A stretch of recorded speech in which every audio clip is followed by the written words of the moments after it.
magluto ng solomillo di cerdo. I-fry ko muna siya. Nilikaduhan ko siya ng paminta, asin, tapos yung inibit ko ng harina, tapos i-fry ko ng konti.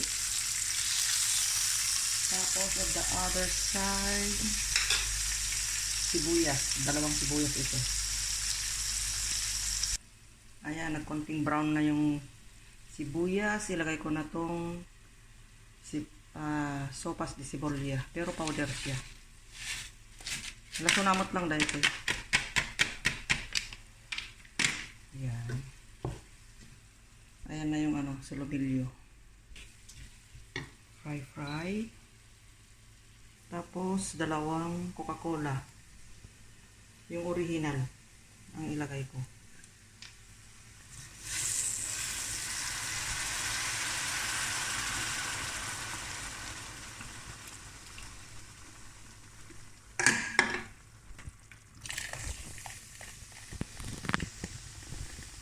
Tapos, lagyan ko siya ng ganito. Yung siruelas na pasas. Mga 6, 2, 3, 4, 5, 6. Tsaka, ganyan, piñones. Kunti lang. Yan, kumukulo na. Tapos, ito, piñones. Pag kumulo ng ganyan, nilagay ko mamaya ito. Lutuin ko siya ng 25 minutes. After 25 minutes, ahulin ko ito. Tapos, i-continue ko na lulutuin itong salsa. Hanggang makaramelize.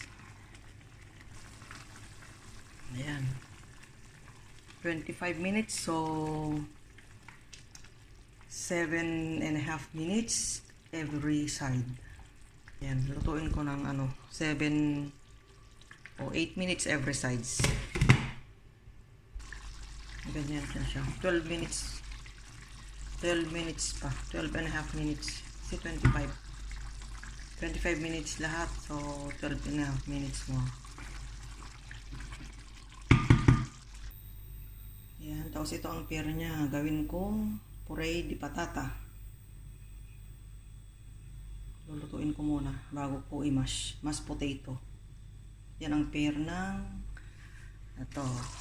solomillo di cerdo. Yan, 25 minutes na. So, tanggalin ko na siya. Tanggalin ko na dito.